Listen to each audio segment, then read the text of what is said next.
Hello students, HK edu hub চ্যানেলে তোমাদের সবাইকে ওয়েলকাম জানাই। দেখো, আমরা ক্লাস 9 এর ফিজিক্যাল সায়েন্সের দারুণ ইম্পর্টেন্ট একটা চ্যাপ্টার স্টার্ট করেছিলাম, সেটা হচ্ছে দ্রবণ বা সলিউশন।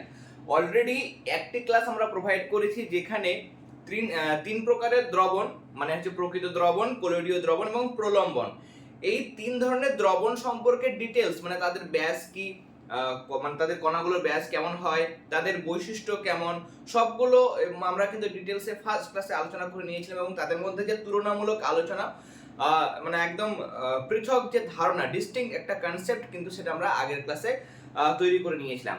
আজকে আমরা ফার্স্ট ক্লাস থেকেই, যেহেতু আমরা ওই বৈশিষ্ট্যের মধ্যে পড়েছিলাম, কোলয়েডের বৈশিষ্ট্যের মধ্যে, যে কোলয়েডের মধ্যে টিন্ডাল ইফেক্ট এবং ব্রাউনীয় মোশন বা ব্রাউনীয় গতি লক্ষ্য করা যায়, এবং আমি বলেছিলাম যে সেকেন্ড ক্লাসে কিন্তু আমি এই জিনিসটা বুঝিয়ে দেবো। দেখো, তাহলে আমরা আজকের ক্লাসটা শুরু করব টিন্ডাল প্রভাব বা টিন্ডাল ইফেক্ট থেকে। টিন্ডাল প্রভাব এটা কি? আমরা বলেছিলাম যে প্রকৃত দ্রবণের মধ্যে, প্রকৃত দ্রবণ মানে চিনি দ্রবণ, সেখানে কিন্তু টিন্ডাল প্রভাব লক্ষ্য করা যায় না। কিন্তু কলোয়ীয় দ্রবণের কথা যদি আমরা বলি, সেখানে কিন্তু টিন্ডাল প্রভাব লক্ষ্য করা যায়।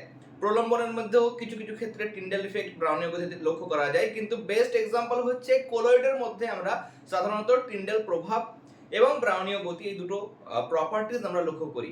ওকে, এবং কোলয়েডের মধ্যে তোমরা দেখেছিলে 10⁻⁵ থেকে 10⁻⁷ সেন্টিমিটার এতটা কিন্তু ব্যাস হয় কণাগুলোর। ওকে, এবার এখানে টিন্ডাল প্রভাব কি?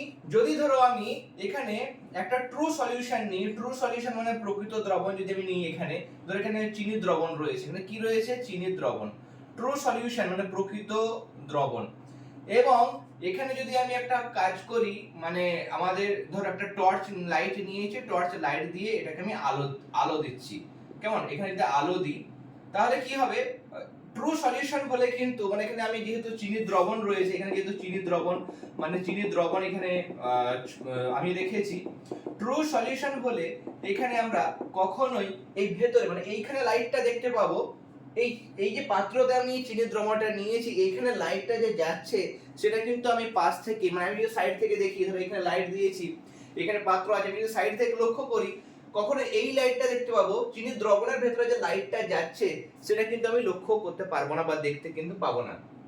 কিন্তু যখন আবার বেরিয়ে যাবে লাইটটা, যখন লাইটটা বেরিয়ে যাবে সেটা কিন্তু আমি লক্ষ্য করতে পারবো। তার মানে এটা কিন্তু টিন্ডাল ইফেক্ট নয়। টিন্ডাল ইফেক্ট যদি হতো, তাহলে যখন কোনো সলিউশনের মধ্য দিয়ে যাবে, তখন সেই সলিউশনের মধ্য দিয়ে আমরা তার গতিপথটাও লক্ষ্য করতে পারবো। এখানে ট্রু সলিউশন, আমরা প্রকৃত দ্রবণের মধ্যে বলেছিলাম যে তারা কিন্তু ব্রাউনীয় মোশনও যেমন দেখায় না, একই রকম ভাবে টিন্ডাল প্রভাবও দেখায় না। এবার আসি, যদি এই জিনিসটাই, এই ঘটনাটাই যদি ধর আমি কি করেছি, টর্চ লাইট নিয়েছি, টর্চ লাইট নেওয়ার পর এবার আমি এইখানে পাত্রের মধ্যে, এই পাত্রের মধ্যে আমি কি করেছি, এই পাত্রের মধ্যে আমি কোলয়েড রেখেছি। কি রেখেছি এখানে? কোলয়েড বা কোলয়েডীয় কোলয়েডীয় দ্রবণ আমরা রেখেছি।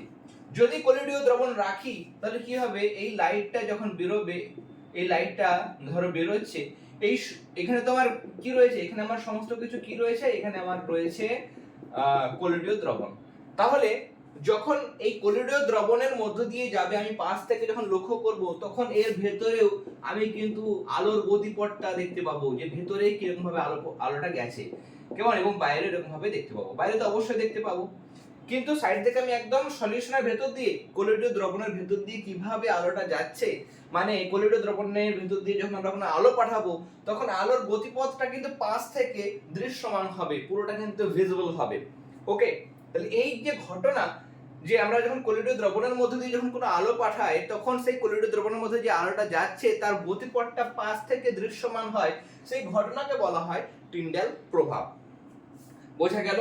এরপর আমরা দেখো আমাদের নোটসের মধ্যে, যারা পেড গ্রুপে আছো নোটস তো তোমরা পেয়ে যাচ্ছ, কিন্তু যারা পেড গ্রুপে নেই তাদের জন্য আমি নোটসের কোশ্চেনগুলো বলে দিই। যেমন দেখো, এখান থেকে প্রশ্ন আসতে পারে টিন্ডাল প্রভাব কি এবং এর ব্যবহারিক প্রয়োগ লেখো। টিন্ডাল প্রভাবের সাহায্যে, ব্যবহারিক প্রয়োগ মানে কি? আমি এর উপযোগিতা কি? টিন্ডাল প্রভাবের সাহায্যে আমি কি জানতে পারবো, তাই না? ব্যবহারিক প্রয়োগ, ব্যবহারিক প্রয়োগ বা উপযোগিতা। ব্যবহারিক প্রয়োগ, আমরা একটা জিনিস করতে পারবো, যে এখানে আমাকে দুটো দ্রবণ দিয়েছে, ধরো এটা চিনির দ্রবণ, এটা কোন একটা কলোইড দ্রবণ, আমি জানি না কোনটা প্রকৃত দ্রবণ কোনটা কলোইড দ্রবণ, তোমাকে বললো এটা এই দুটো ডিস্টিংগুইশ করো, পৃথক করো, আলাদা করো, তাহলে টিন্ডাল ধর্মের সাহায্যে আমি আলাদা করতে পারবো। আমরা পরীক্ষা করে দেখবো নাকি, এটা দেখবো যে সলিউশনের মধ্য দিয়ে আলোর গতিপথটা দৃশ্যমান হচ্ছে না, তার মানে সেটা প্রকৃত দ্রবণ। যেখানে দেখবো যে সলিউশনের মধ্য দিয়ে আলোটা যাচ্ছে এবং সেই আলোর গতিপথটা পাশ থেকে দৃশ্যমান হচ্ছে, সেটা হচ্ছে কলোইডীয় দ্রবণ। তাহলে প্রকৃত দ্রবণ এবং কলোইডীয় দ্রবণের মধ্যে আমরা আলাদা করতে পারবো, পৃথক আমরা কিন্তু করতে পারবো। আবার কন্ট্যাক্ট প্রসেস মানে এটা একটা পার্থক্য হলো, মানে প্রকৃত এবং কলোইডীয় দ্রবণের মধ্যে আমরা পার্থক্য করতে পারছি। ওকে, তোমরা নোট ডাউন করে নিবে ওগুলো। সেকেন্ড হচ্ছে আমাদের 2 নম্বর বিষয়, যখন স্পর্শ পদ্ধতিতে কি করা হয়, প্রথমে সালফার তাকে পড়ে গিয়ে সালফার ডাইঅক্সাইড, কেমন সেই সালফার ডাইঅক্সাইড থেকে সালফার ডাইঅক্সাইড থেকে SO3, তারপর সেখান থেকে ওলিয়াম প্রস্তুত করা হয় H2S2O7, আমি লিখছি না সেটা, ক্লাস 10 তোমরা পড়বে, সরাসরি আমি চলে যাচ্ছি H2SO4। যাই হোক, স্পর্শ পদ্ধতিতে বা কন্ট্যাক্ট প্রসেস, ওকে, সেখানে যখন সালফিউরিক অ্যাসিড প্রস্তুত করা হয় তখন অনুঘটক হিসাবে আমরা পিটি চূর্ণ, প্ল্যাটিনাম চূর্ণ ব্যবহার করি। এবার যদি এই যে আমরা জিনিসটা ব্যবহার করছি সালফার ডাইঅক্সাইড এবং তার সঙ্গে অক্সিজেনের মিশ্রণ ব্যবহার করছি, এবার অক্সিজেনটা বা বাতাসটা কিন্তু ধূলিকণা মুক্ত হওয়া প্রয়োজন। কেন প্রয়োজন? যদি ধূলিকণা থেকে যায় তাহলে সেখানে আমরা এই যে অনুঘটকটা ব্যবহার করছি এটা কিন্তু কম দামি নয়, এটা কিন্তু মূল্যবান একটা অনুঘটক। তাহলে এই বাতাস যেটা নিচ্ছি সেটা যদি তার মধ্যে যদি ধূলিকণা থাকে, 100% যদি ধূলিকণা মুক্ত না হয়, তাহলে এই প্ল্যাটিনাম চূর্ণ যেটা অ্যাজ আমি ক্যাটালিস্ট বা অনুঘটক হিসেবে ব্যবহার করছি তার কার্যক্ষমতা বা কার্যকারিতা নষ্ট হয়ে যাবে, বা আমি স্পর্শ পদ্ধতিতে সালফিউরিক অ্যাসিড প্রস্তুত করতে চাইছি সেটা কিন্তু 100% আমার ঠিকঠাক মতো হবে না। তাহলে এই বাতাসটার মধ্যে ধূলিকণা আছে না নেই সেটা জানার জন্য আমরা কিন্তু টিন্ডাল ইফেক্টের বা টিন্ডাল প্রভাবের সাহায্য নিতে পারি। ওকে, এগুলো হবে তোমরা লিখতে পারবে। আবার আমরা যে পরাণবীক্ষণ যন্ত্র এখন বর্তমানে ব্যবহার করি, পরাণবীক্ষণ যন্ত্র, কেমন, সেটাও কিন্তু এই টিন্ডাল ইফেক্টের সাহায্যে বা এই ধর্ম সাহায্যে কিন্তু আমরা এটাকে প্রস্তুত করতে সক্ষম হয়েছি। তাহলে প্রকৃত কলোইডীয় দ্রবণ এগুলোর মধ্যে পার্থক্য করতে পারি। স্পর্শ পদ্ধতিতে যখন H2SO4 প্রস্তুত করা হয় তখনও সেখানে বাতাসের মধ্যে ধূলিকণা আছে কিনা, ধূলিকণা মুক্ত বাতাস যেহেতু আমাদের প্রয়োজন সেটা জানার জন্য আমরা টিন্ডাল প্রভাবে সাহায্য নিতে পারি। এছাড়া পরাণবীক্ষণ যন্ত্র যেটা বহু কাজে, বিজ্ঞানের বিভিন্ন কাজে, জীবন বিজ্ঞানের বিভিন্ন কাজে ব্যবহার করা হয়, সেখানেও কিন্তু এই টিন্ডাল প্রভাবের প্রয়োগ রয়েছে। ওকে, নেক্সট, টিন্ডাল প্রভাবের পর আমরা আরো একটা গুরুত্বপূর্ণ বিষয়, সেটা হচ্ছে ব্রাউনীয় মোশন, কেমন, ব্রাউনীয় গতি, সেটা আমরা দেখব। ওকে, তাহলে নেক্সট তোমরা যেটা করবে সেটা হচ্ছে ব্রাউনীয় মোশন বা ব্রাউনীয় গতি। এটা কি? এখানে হচ্ছে যে কণাগুলো কি হচ্ছে, তাদের নিজস্ব গতিশীলতা আছে, গতিশীলতার জন্য কিন্তু তারা এলোমেলোভাবে ইতস্ততভাবে ছড়িয়ে থাকে, তারা কিন্তু কখনো থিতিয়ে যায় না। ওকে, ব্রাউনীয় গতির জন্য তারা বিরামহীন আঁকা বাঁকা পথে, ধর আমি একটা কণার কথা বলি, এই কণাটা একটা পাত্রের মধ্যে যদি থাকে তাহলে কলোইডীয় কণাগুলো একবার এইদিকে যাবে, কেমন, একবার এইদিকে যাবে, একবার এইদিকে যাবে, একবার এইদিকে যাবে, কেমন, একবার এইদিকে যাবে, আবার এইদিকে যাবে, নানাভাবে কিন্তু যেতে পারে। যদি এখানে কণার অন্য একটা কণার সঙ্গে সংঘর্ষ হতে পারে, ওকে, বা এরকম ভাবেও যেতে পারে, নানাভাবে কিন্তু জিগজ্যাগ ওয়েতে এরা যেতে পারে। ওকে, তাহলে এখানে কিন্তু কলোইডীয় দ্রবণের ক্ষেত্রে ব্রাউনীয় গতি লক্ষ্য করা যায়। তারা কি করে, তারা কিন্তু আঁকা বাঁকা পথে সবসময়, মানে বিরামহীন অবস্থায়, বিরামহীন মানে রেস্টলেস, কখনো কিন্তু থেমে থাকে না, সব সময় তারা গতিশীল। ওকে, সবসময় গতিশীল বলেই কিন্তু কাছাকাছি আসতে পারছে না, তঞ্চিত হতে পারছে না বা নিচে থিতিয়ে পড়তে পারছে না। কলোইডীয় দ্রবণ কিন্তু স্টেবল, স্থায়ী। ওকে, তাহলে এই যে গতি, তোমরা চাইলে লিখতে পারো, আমার সঙ্গে শুনে শুনে লিখতে পারো যে তরল বা গ্যাসে থাকা ক্ষুদ্র কণাগুলির বিরামহীন আঁকাবাঁকা চলনকে বা গতিকে ব্রাউনীয় গতি বলা হয়। এবং এটা কেন হয়, যেহেতু এই যে কলোইডীয় দ্রবণ তার মধ্যে বিভিন্ন রকম কণা রয়েছে, সেই কণাগুলো, ধরো এই একটা কণা এখানে যাচ্ছে, তখন এখানে একটা কণা আছে, এই কণার সঙ্গে সংঘর্ষ হলো, সংঘর্ষ হয়ে এদিকে চলে আসলো, এখানে একটা কণা আছে, এর সঙ্গে সংঘর্ষ লেগে এদিকে চলে গেল, আবার সংঘর্ষ হয়ে এদিকে গেল, এখানে একটা কণা আছে, এইদিকে চলে আসলো, আবার এদিকে চলে গেল। ঠিক আছে, এরকম ভাবে সব সময় কলোয়েডীয় কণাগুলোর সঙ্গে সংঘর্ষে লিপ্ত হয় বলেই কিন্তু এই আঁকা বাঁকা চলনটা লক্ষ্য করা যায়। ওকে, নেক্সট আমরা দেখব আরো একটা গুরুত্বপূর্ণ জিনিস, সেটা হচ্ছে বিস্তৃত দশা এবং বিস্তার মাধ্যম। ওকে, দুটো বিষয় আমাদের দেখতে হবে, সেটা হচ্ছে বিস্তৃত দশা এবং বিস্তার মাধ্যম। আমরা প্রথমে হেডিং করব বিস্তার মাধ্যম।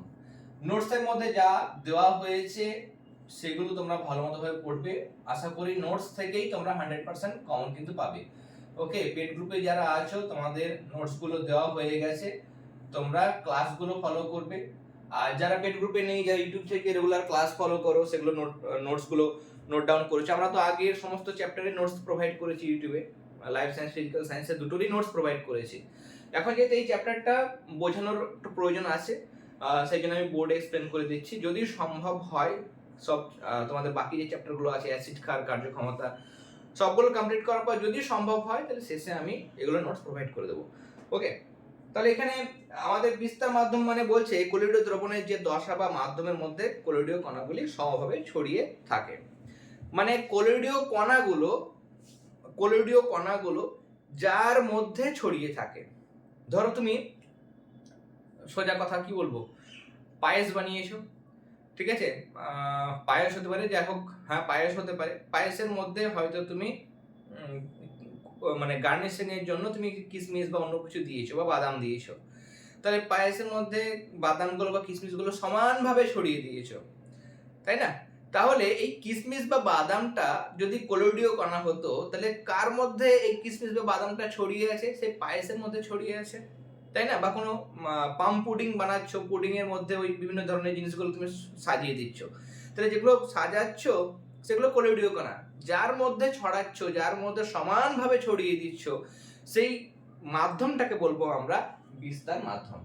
তাহলে কোনো কলোয়েডীয় দ্রবণে কলোয়েডের সূক্ষ্ম সূক্ষ্ম কণাগুলি যে মাধ্যমের মধ্যে সমানভাবে বিস্তৃত অবস্থায় থাকে তাকে বলা হয় বিস্তার মাধ্যম। যখন আমরা এক্সাম্পল গুলো পড়বো, আসবো এক্সাম্পল গুলো, তোমাদের টেক্সট বুকের পোর্শনটাও আমি, আমার কাছে বিভিন্ন ধরনের টেক্সট বুক রয়েছে, সাতরা পাবলিকেশন বলো, প্রান্তিকের টেক্সট বুক আছে, ভট্টাচার্য ব্রাদার্স, সেটাও আমি ফলো করি, এবং ছায়ার ক্ষেত্রে আমার রেফারেন্স বই রয়েছে, রাইমার্টিনো রয়েছে, যেগুলো ট্যালেন্ট বুস্টার যেটা সাতরা পাবলিকেশন সেগুলো রয়েছে। আমি সেগুলো থেকে যেগুলো তোমাদের বেশি প্রয়োজন, বিভিন্ন স্কুলের পরীক্ষায় যে প্রশ্নগুলো আছে সেগুলো তো অবশ্যই আমি ফলো করি এবং তোমাদের সাথে শেয়ার করি। তার পাশাপাশি যেগুলো টেক্সট বুকেরও গুরুত্বপূর্ণ বিষয় সেগুলো আমি তুলে ধরবো। ওকে, চিন্তার কোনো বিষয় নেই, গুরুত্বপূর্ণ প্রত্যেকটা টপিক আমরা ধরবো। তাহলে বিস্তার মাধ্যমে দেখলাম কলোয়েডীয় কণাগুলোর বা সূক্ষ্ম সূক্ষ্ম কণাগুলো, কলোয়েডের সূক্ষ্ম সূক্ষ্ম কণাগুলো যে মাধ্যমের মধ্যে সমানভাবে বিস্তৃত থাকে, ইউনিফর্মলি কিন্তু ডিস্ট্রিবিউটেড থাকে, সেটাকে বলবো আমরা বিস্তার মাধ্যম। এবং যে কণাগুলি ছড়িয়ে থাকে সেটাকে বলবো আমরা বিস্তৃত দশা।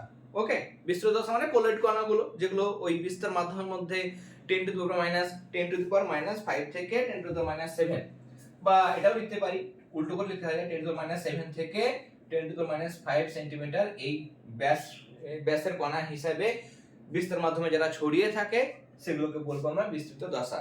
কলোয়েডের সূক্ষ্ম সূক্ষ্ম কণাগুলি 10 টু দি পাওয়ার -7 সেন্টিমিটার থেকে 10 টু দি পাওয়ার -5 সেন্টিমিটার ব্যাসযুক্ত অবস্থায় বিস্তার মাধ্যমের মধ্যে যেগুলো ছড়িয়ে থাকে তাকে বলবো আমরা বিস্তৃত দশা। তাহলে যেগুলো ছড়িয়ে থাকে সেগুলো হচ্ছে বিস্তৃত দশা, আর যার মধ্যে ছড়িয়ে থাকে সেটাকে বলা হয় বিস্তার মাধ্যম। ওকে, যেমন এখানে আমি একটা এক্সাম্পল দিচ্ছি, গোল্ড সল, কেমন? এবার গোল্ড সলের মধ্যে গোল্ড বা সোনার টুকরোগুলো, সূক্ষ্ম সূক্ষ্ম টুকরোগুলো ওই সলিউশনের মধ্যে, কলোয়েডীয় দ্রবণের মধ্যে ছড়িয়ে থাকে। তাহলে কে ছড়িয়ে থাকছে? সোনার মানে গোল্ডের টুকরোগুলো। তাহলে গোল্ডটা কি হবে এখানে? গোল্ডটা এখানে হয়ে যাবে বিস্তৃত দশা হবে। ওকে, এবং দ্রবণ যেটা থাকবে, সলিউশন যেটা থাকবে সেটা হচ্ছে বিস্তার মাধ্যম। ওকে, বিস্তার মাধ্যম যার মধ্যে ছড়িয়ে থাকবে সেটা হচ্ছে বিস্তার মাধ্যম। মানে এখানে দ্রবণটা আমার হতে পারে জল, জলের মধ্যে দিয়ে আমি সোনার টুকরোগুলোকে নিয়ে গোল্ড সল তৈরি করেছি। তাহলে গোল্ডটা বিস্তৃত দশা এবং জলটা হবে বিস্তার মাধ্যম। ওকে, বা ভাতের ফ্যান যদি বলি, ভাতের ফ্যানের ক্ষেত্রে ফ্যানের মধ্যে কি থাকে? স্টার্চ থাকে, স্টার্চের সূক্ষ্ম সূক্ষ্ম কণা থাকে প্লাস জল থাকে। ওকে, এটা হচ্ছে কি? এটা হচ্ছে বিস্তৃত দশা। ওকে, স্টার্চটা কার মধ্যে ছড়িয়ে থাকে? জলের মধ্যে, তাই জন্য এটা হচ্ছে বিস্তার মাধ্যম। ওকে, এটা হচ্ছে বিস্তার মাধ্যম। এবার তোমাদের টেক্সট বুকে দেখবে একটা ছক দেওয়া হয়েছে, বিস্তৃত দশা, বিস্তার মাধ্যম, নানা রকম ভাবে ছক দেওয়া থাকে। সেখানে তোমাদের কিন্তু কঠিন কঠিন কঠিন তরল নানা রকম ভাবে দেয়। কেমন? কঠিন কঠিন কঠিন তরল এরকম ভাবে ভাগ করে দেওয়া থাকবে। নিয়ে সলিউশন এর উদাহরণ দাও। শর্ট কোশ্চেন তোমাদের আসবে, বলে দিচ্ছি কিভাবে আসবে। টেক্সট বুকের পোরশনটা আমার কাছে আছে, দেখো। তোমাকে হয়তো বলবে এটা সলিড, কেমন? কঠিন আর কঠিন, কঠিন কঠিন মানে প্রথমটা হচ্ছে বিস্তৃত দশা, বিস্তৃত দশা, এটা হচ্ছে বিস্তার মাধ্যম।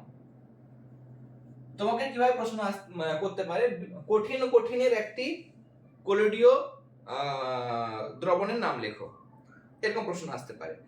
বা এমন একটি কলোডীয় দ্রবণের নাম লেখো যেখানে বিস্তৃত দশা কঠিন ও বিস্তার মাধ্যম কঠিন, মানে বিস্তৃত দশা এবং বিস্তার মাধ্যম উভয়ই কঠিন, এরকম একটি কলোডীয় দ্রবণের উদাহরণ দাও। ওকে, আগে বলি এটার নাম কি? এই কলোয়েডের নাম কি? এই কলোয়েডের নাম হচ্ছে কঠিন সল। কঠিন সল, যেহেতু কঠিন এবং কঠিনের মিশ্রণ, সেই ধরনের সলকে আমরা বলবো কঠিন সল, কঠিন সল বলবো। এবং এক্সাম্পল হচ্ছে যখন সংকর ধাতুগুলো তৈরি করা হচ্ছে, উদাহরণ কি হবে? উদাহরণ হবে যে কোনো ধরনের সংকর ধাতু, যেমন পিতল, তাই না? পিতল হতে পারে, ব্রোঞ্জ হতে পারে, সংকর ধাতু। এছাড়া রঙিন কাঁচ, রঙিন কাঁচ, এগুলো হবে এক্সাম্পল। ওকে, তাহলে কঠিন, বিস্তার মাধ্যমও কঠিন, বিস্তৃত দশাও কঠিন, মানে যার মধ্যে মিশছে জিনিসটা সেটা কঠিন এবং যেটা মিশছে সেটাও কঠিন। সেটা হচ্ছে কি? সেটাকে আমরা বলবো কঠিন সল। এবার যদি কঠিন মানে বিস্তৃত দশা, যেটা যেটা মিশছে সেটা হচ্ছে কঠিন, যার মধ্যে মিশছে সেটা তরল, যার মধ্যে মিশছে মানে বিস্তার মাধ্যমটা লিকুইড, সেটা কি বলবো? শুধু সল বলবো। আমরা এক্ষুনি এক্সাম্পল পড়লাম, সেটা হচ্ছে, সেই এক্সাম্পলটা পড়লাম আমরা গোল্ড সল, তাই না? গোল্ড সল এক্সাম্পলটা তোমরা দিতে পারো। এছাড়া তোমাদের যে কোনো টেক্সট বুকে তোমরা পেয়ে যাবে সালফার সল, আর অনেক সলের এক্সাম্পল পাবে। তাহলে সালফার সল, এগুলো লিখে লিখে প্র্যাকটিস করবে, কেমন? সালফার সল, তার কারণ লিখে লিখে প্র্যাকটিস করলে অনেক উপকার আছে, এটা মনে রাখতেও কিন্তু সুবিধা হয়। নেক্সট আসি কঠিন, তার সঙ্গে গ্যাস, মানে কঠিনের কণাগুলো গ্যাসের মধ্যে ছড়িয়ে থাকবে। এটা কি হয়? অবশ্যই হয়। যেমন দেখো ধোঁয়াগুলো, ধোঁয়ার মধ্যে কার্বনের কঠিন কণাগুলো ভাসে, তাই তো? ধোঁয়ার মধ্যে, ধোঁয়া তো গ্যাস, তাহলে বিস্তার মাধ্যমটা গ্যাস, আর কার্বনের সূক্ষ্ম সূক্ষ্ম কণাগুলো ভাসে, তার মানে বিস্তৃত দশা হচ্ছে কার্বনের সূক্ষ্ম সূক্ষ্ম কণা, যেগুলো কঠিন, তাই না? তাহলে কঠিন ও গ্যাসের যদি আমাদের বলে, তাহলে সেটাকে বলবো আমরা কঠিন, যেহেতু বিস্তৃত দশা কঠিন তাই জন্য কঠিন এরোসল। এরো মানে কি? বাতাস, এয়ার থেকে এরো, তাহলে কঠিন এরোসল। এরোসল মানে বুঝবে সেখানে বাতাস, বাতাস আমাদের আছে।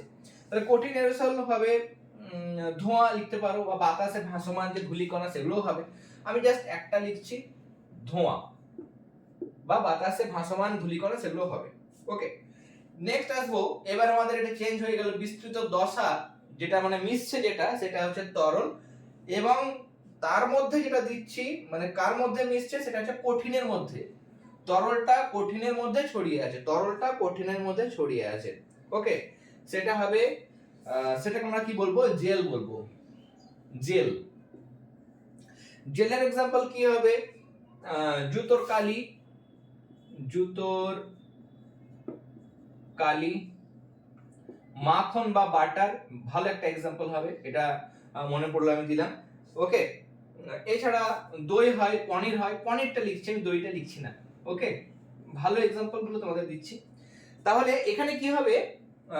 আমরা জুতোর কালি, মাখন বা পনিরের কথা যদি বলি, তাহলে ভালো করে খেয়াল করো, বলছে বিস্তৃত দশা যেটা, এখানে পনিরের মধ্যে দুধটা হচ্ছে, দুধটা সেটা হচ্ছে কিন্তু লিকুইড, তাই না? সেটা বিস্তৃত দশা, সেটা আচ্ছা সরি, পনেরটা যেটা আছে সেটা কঠিন কঠিন জিনিস, এবং তার মধ্যে দেখবে জলটা কিন্তু লেগে থাকে, তাহলে জলটা কিন্তু ওই কঠিনের মধ্যে মিশে আছে। বা জুতোর কালিতেও কিন্তু জুতোর কালির মধ্যে জলটা কি হয়, কঠিনের মধ্যে মিশে থাকে, কঠিনের মধ্যে কিন্তু ছড়িয়ে থাকে। ওকে, তাই জন্য অয়েলি ভাবটা থাকে। তাহলে জুতোর কালি, এটা একটা এক্সাম্পল হবে আমাদের জেলের। এরপরে দারুণ একটা জিনিস, সেটা হচ্ছে তরলের সঙ্গে তরল। ওকে, তরল আর তরলের যেটা কলোয়ীয় দ্রবণ, সেটাকে বলা হয় ইমালশন। কি বলা হয়? ইমালশন বলা হয়। তরল আর তরলের কলোয়ীয় দ্রবণকে ইমালশন বলে। শর্ট কোশ্চেন আছে যে কলোয়ীয় দ্রবণের বিস্তৃত দশা এবং বিস্তার মাধ্যম উভয়ই তরল, তাকে কি বলে? তাকে বলা হয় ইমালশন। ওকে, ইমালশন হবে এক্সাম্পল দুধ, দুধ হবে শ্যাম্পু, শ্যাম্পু। ওকে, দুধ, শ্যাম্পু, এগুলো কিন্তু এক্সাম্পল হবে। বা লিকুইড বেস যেগুলো ক্রিম, সেই ক্রিমগুলো কিন্তু হবে। যেখানে যেটা মিশছে সেটাও তরল, যার মধ্যে মিশছে সেটাও তরল। ওকে, দুধের মধ্যে দুধ এবং জল দুটো মিশে আছে, তাহলে দুটোই কিন্তু তরল। ওকে, এরপরে বা লিকুইড শ্যাম্পু, সেগুলো হবে। এরপরে আসবো আমরা তরল এবং গ্যাস। তরল এবং গ্যাসের মধ্যে, যেমন আমরা গ্যাস থাকলে এরোসল কথাটা বলবো, গ্যাস থাকলে কি কথাটা বলবো? এরোসল কথাটা বলবো। তাহলে এরোসল লিখবো আমরা,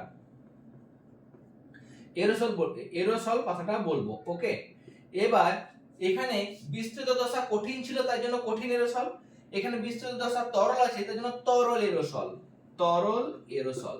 ওকে, তরল এরোসলের এক্সাম্পল কি হবে এখানে? দারুণ ইম্পর্টেন্ট, তোমরা যে বডি স্প্রে গুলো ইউজ করো সেটা কিন্তু তরল এরোসল। তাহলে বডি স্প্রে বা শুধুমাত্র স্প্রে লিখছি, তুমি বলে স্যার শুধু স্প্রে লিখলেন কেন? বডি স্প্রে তো হবে। হ্যাঁ, বডি স্প্রেও হবে, তারপরে ককরোচ মারা স্প্রে, যে কোনো স্প্রে, রুমে যে আমরা স্প্রে গুলো দিই সেগুলোও কিন্তু এই মানে আমাদের তরল এরোসলের এক্সাম্পল। এছাড়া ভালো এক্সাম্পল হচ্ছে কুয়াশা, ফগ। কেমন? কুয়াশা বা ফগ, এটাও কিন্তু দারুণ একটা এক্সাম্পল। ওকে, মেঘও হবে, মেঘও হয়, কিন্তু এই যে কোনো ধরনের এরোসল স্প্রে বলাই হয়, এরোসল স্প্রে বলা হয়, স্প্রে বলো, বডি স্প্রে, যে কোনো স্প্রে, কুয়াশা, এগুলো বেস্ট এক্সাম্পল, এগুলো বেস্ট এক্সাম্পল। তার কারণ কি? তোমাদের কাছে বেস্ট, মানে স্যার যেখান থেকে প্রশ্ন আসবে সেগুলো আমাদের কাছে বেস্ট, তাহলে সেগুলোই বেস্ট। এই যে তরল এরোসল এক্সাম্পল গুলো বললাম, এগুলো ভালো করে তোমরা করবে। ইমালশনের কথাগুলো তোমাকে ভালোভাবে করতে হবে। ওকে, কঠিন এরোসল বা কঠিন সল, এগুলো একটা করে অ্যাটলিস্ট করবে। এখানে যেমন গোল্ড সল, এটা একটা করে করবে। ওকে, নেক্সট আসবো গ্যাস এবং কঠিন। আসলে সেরকম ভাবে গ্যাস তার সঙ্গে কঠিন, মানে গ্যাসটা কঠিনের মধ্যে মিশে থাকবে। এখানে ভালো করে খেয়াল করো, এই জিনিসটার এই জিনিসটার মধ্যে পার্থক্য কি। এখানে ধোঁয়ার মধ্যে কার্বনের কণাগুলো, ধোঁয়াটা গ্যাস, গ্যাসের মধ্যে কঠিন ছড়িয়েছিল, গ্যাসের মধ্যে কঠিন ছড়িয়েছিল। এখানে এবার হবে কি, কঠিনের মধ্যে কঠিনটা বিস্তার মাধ্যম, কঠিনের মধ্যে গ্যাসগুলো ছড়িয়ে থাকবে, কঠিনের মধ্যে গ্যাসটা ছড়িয়ে যাবে। উল্টো জিনিস, গন্ডগোল কিন্তু করবে না। এটা হচ্ছে কঠিন ফোম, কঠিন ফোম হবে এখানে আমার এক্সাম্পল। ওকে, কঠিন ফোমের মধ্যে তোমরা ক্লাস 6 এ পড়েছো, মোস্ট প্রবাবলি ক্লাস 6 এ পড়েছো ঝামা পাথর বা পিউমিস, তাই না? পিউমিস, কার্বন ডাই অক্সাইড গুলো ওই তার মধ্যে কিন্তু ঢুকে থাকে।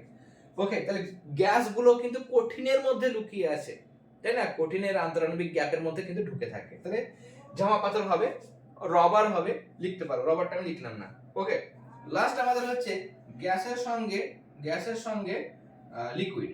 এটা হচ্ছে শুধু ফোম, শুধু ফোম, মানে গ্যাসটা যদি তরলের মধ্যে, গ্যাসটা তরলের মধ্যে ছড়িয়ে থাকবে।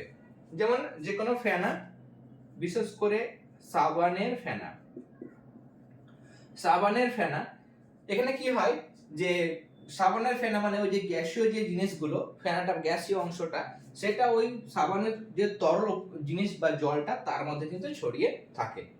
ওকে, তাহলে এই জিনিসগুলো তোমাদের করতে হবে। এবার এখান থেকে যেহেতু আমাদের আলোচনা হয়েছে, আমাদের এখানে একটা প্রশ্ন আছে যে ইমালশন, ইমালশন কি? ইমালশন মানে হচ্ছে যে একটি তরল পদার্থের মধ্যে অমিশ্রণীয় অপর একটি তরল পদার্থ ক্ষুদ্র ক্ষুদ্র বিন্দুর আকারে বিস্তৃত হয়ে যে কলোয়েডীয় সিস্টেম গঠন করে।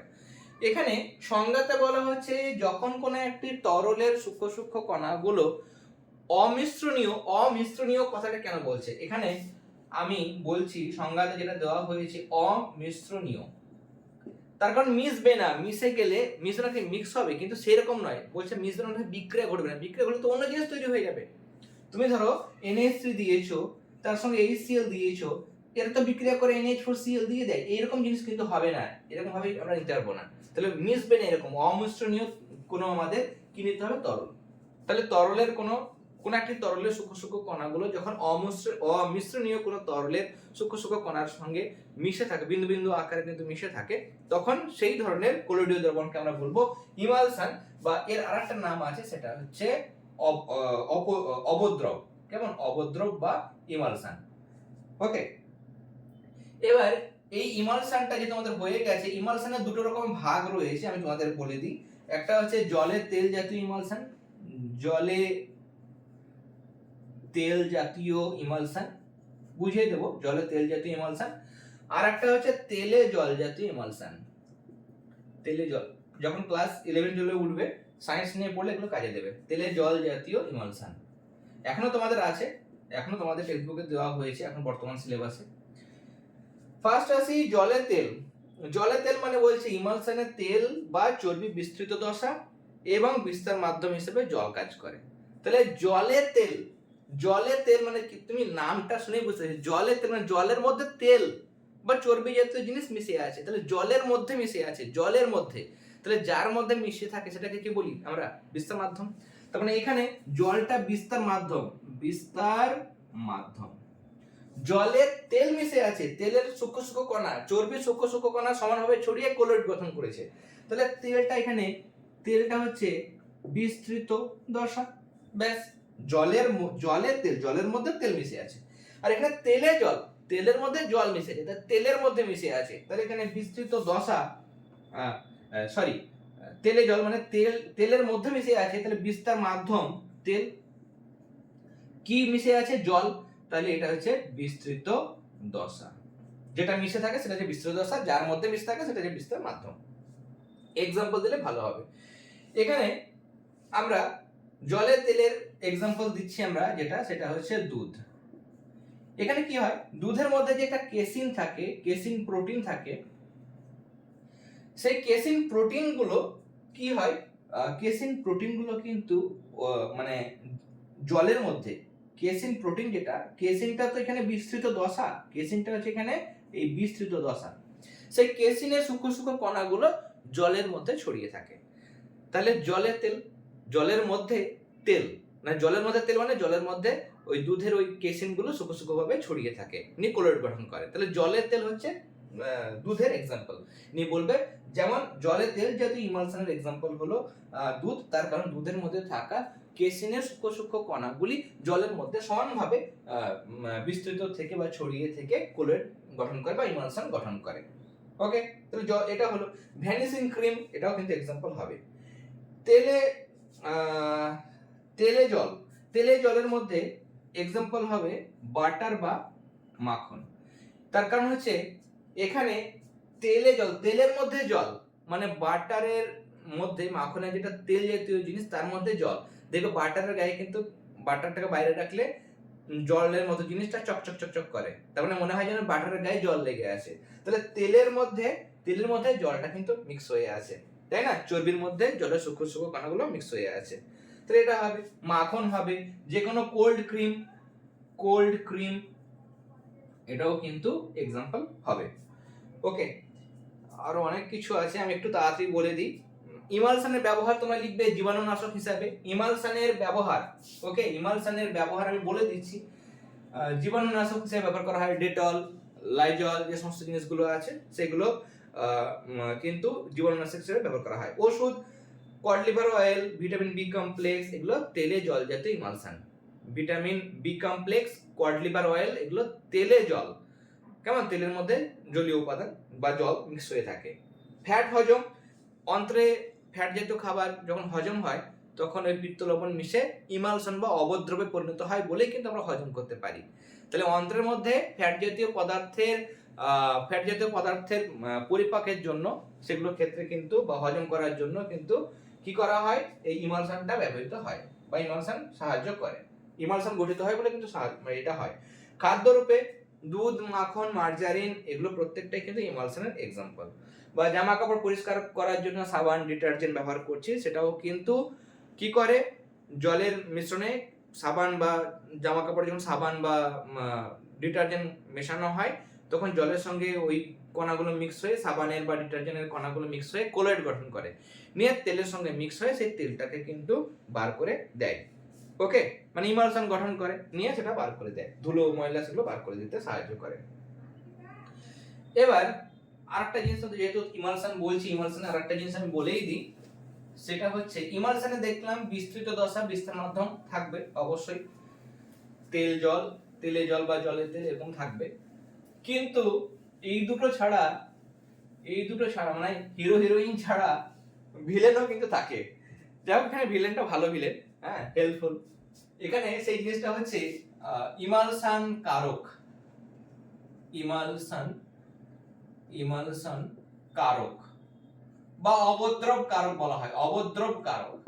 মানে ইমালশনে এই দুটো জিনিস, মানে বিস্তৃত দশা, বিস্তার মাধ্যম ছাড়া থার্ড পার্টি একজন থাকে, যেটা ওই ইমালশন গঠনে কিন্তু বিশেষ ভূমিকা পালন করে, সেটা হচ্ছে ইমালশন কারক বা ইমালসিফায়ার বলা হয় বা অবদ্রব কারক বলা হয়।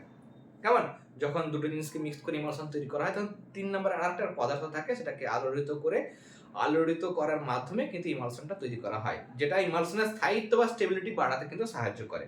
ওকে, যখন এই যে আমরা দুধে জল মিশিয়ে ইমালশনটা তৈরি করছি, ইমালশন তৈরি করার সময় ধরো দুধে জল মিশিয়ে দুধটা তৈরি করা হচ্ছে, দুধ এবং জল, তাহলে এখানে দুটোই তরল, সেটা আছে বিস্তৃত দশা, বিস্তার মাধ্যম দুটোই তরল, ইমালশন তৈরি হচ্ছে।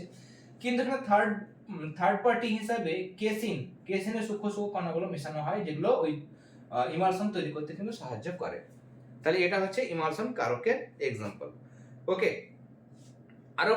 আরো এখান থেকে শর্ট কোশ্চেন আসতে পারে, যেমন জিলেটিন আইসক্রিমের অবদ্রব কারক হিসাবে কাজ করে। তাহলে আইসক্রিমে ইমালশন কারক হলো ড্যাশ, তখন সেখানে শূন্যস্থানে বসাতে হবে তোমাদের জিলেটিন। তাহলে আইসক্রিমের মধ্যে জিলেটিনটা অবদ্রব কারক বা ইমালসিফায়ার বা ইমালশন কারক হিসাবে কাজ করে। এছাড়া ডিমের কুসুমের মধ্যে থাকে লেসিথিন, সেটা ওই ডিমের কুসুমের অবদ্রব কারক, মানে ওরকম ইমালশন গঠন করে থাকতে কিন্তু সাহায্য করে, স্টেবিলিটি গেইন করতে সাহায্য করে, সেটা হচ্ছে লেসিথিন।